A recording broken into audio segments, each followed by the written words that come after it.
ఇప్పుడు కాంగ్రెస్ సర్కారు పెంచినటువంటి ఆర్టీసీ ఛార్జీలకు వ్యతిరేకంగా రేపు బీఆర్ఎస్ చలో బస్ భవన్ చేపట్టనుంది.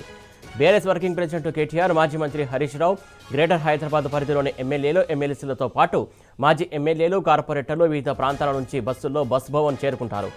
నందినగర్ నుంచి కేటీఆర్, మెహదీపట్నం నుంచి హరీష్ రావు బస్సులో ప్రయాణం చేసి బస్ భవన్కి చేరుకుంటారు. పెంచినటువంటి బస్సు ఛార్జీలను రేవంత్ రెడ్డి ప్రభుత్వం వెంటనే వెనక్కి తీసుకోవాలని బీఆర్ఎస్ నేతలు డిమాండ్ చేశారు. మహిళలకు ఉచిత ప్రయాణం అంటూనే వాళ్ల కుటుంబ సభ్యులపై భారం వేయడం అన్యాయమని మండిపడ్డారు. కాంగ్రెస్ ప్రభుత్వం అధికారంలోకి వచ్చిన తర్వాత ఉపాధి కోల్పోయినటువంటి వారి సంఖ్యనే ఎక్కువగా ఉందని విమర్శించారు. రేవంత్ అధికారంలోకి వచ్చిన తర్వాత రియల్ ఎస్టేట్ పడిపోయిందని ఆరోపించారు. ఆర్టీసీని ప్రభుత్వంలో విలీనం చేస్తామని కాంగ్రెస్ మేనిఫెస్టోలో కూడా చెప్పిందని గుర్తు చేస్తూ బస్ భవన్కు ముట్టడించేందుకు కారు పార్టీ కసరత్తు పూర్తి చేసింది.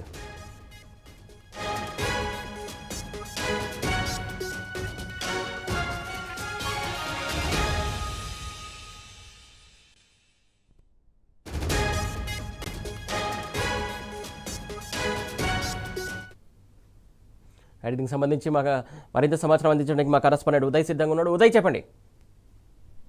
Good evening Suresh. కాంగ్రెస్ ప్రభుత్వం సామాన్య ప్రజలపై భారం మోపిందని కూడా చెప్పుకోవచ్చు. ఇప్పటికే సామాన్య ప్రజలపై బస్ ఛార్జీల మోతాతో కూడా మరో పెను భారం కూడా మోపిందని కూడా చెప్పుకోవచ్చు. ఇప్పటికే విద్యార్థులకు సైతం బస్ ఛార్జీలు పెంచిన నేపథ్యంలో కూడా ఇప్పుడు సాధారణ ఛార్జీలు కూడా పెంచడం పట్ల కూడా సామాన్య ప్రజలు కూడా కాంగ్రెస్ ప్రభుత్వంపై మండిపడుతున్న పరిస్థితి కనిపిస్తా ఉంది. ఆర్టీసీ అంటే కేవలం బస్సులు కాదు, అది లక్షలాది మంది ప్రజలు నిత్య జీవితంలో భాగం అని చెప్పేసి మనం అనుకోవచ్చు. పల్లెల్లో రైతులు, పట్టణాల్లో కార్మికులు, విద్యార్థులు, ఉద్యోగస్తులు అందరూ ఆర్టీసీ బస్సులపైనే ఆధారపడుతున్న నేపథ్యంలో కూడా రోజు రోజుకు కూడా వాళ్ళు ప్రయాణిస్తున్న ప్రయాణం కూడా వారి కుటుంబ దానికి కూడా ఉంటుందని కూడా మనం చెప్పుకోవచ్చు. కాంగ్రెస్ ప్రభుత్వం తీసుకున్న నిర్ణయం ఒక్కసారిగా వారి జీవన శైలిపై భారం మోపిందని కూడా మనకు తెలుస్తా ఉంది. ఛార్జీల పెంపు అనేది ఒక సాధారణ నిర్ణయం కాదు, ఇది ప్రజల నడకను, వారి బడ్జెట్ ను, వారి రోజు జీవితాన్ని దెబ్బతీస్తుందని కూడా మనం చెప్తా ఉన్నాం. విద్యార్థి రోజు బస్సులో కాలేజీకి వెళ్తే నెలకు 300 నుంచి 400 రూపాయలు అదనంగా కట్టాల్సి వస్తుంది. ఒక చిన్న కుటుంబం ఉదయం ఉద్యోగాలకు, పిల్లలను స్కూల్ కు పంపడానికి ఆర్టీసీనే వాడుతుందని చెప్పేసి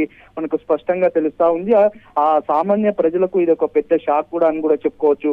ఆర్టీసీని రక్షించాల్సిన ప్రభుత్వాన్ని దాని ప్రజలపై భారంగా మార్చడం చాలా బాధాకరమని చెప్పేసి వారు చెప్తున్న పరిస్థితి కనిపిస్తుంది. ఆర్టీసీ ఛార్జీల పెంపు నేపథ్యంలో కూడా బీఆర్ఎస్ పార్టీ నడుం బిగించింది.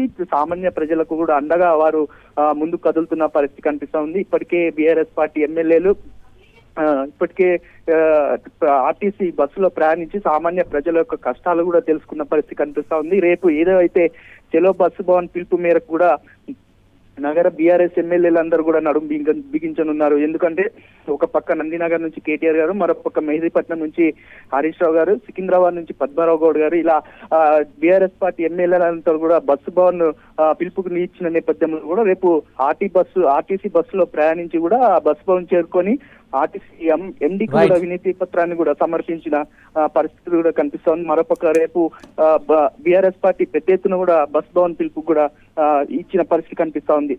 Suresh, thank you Uday.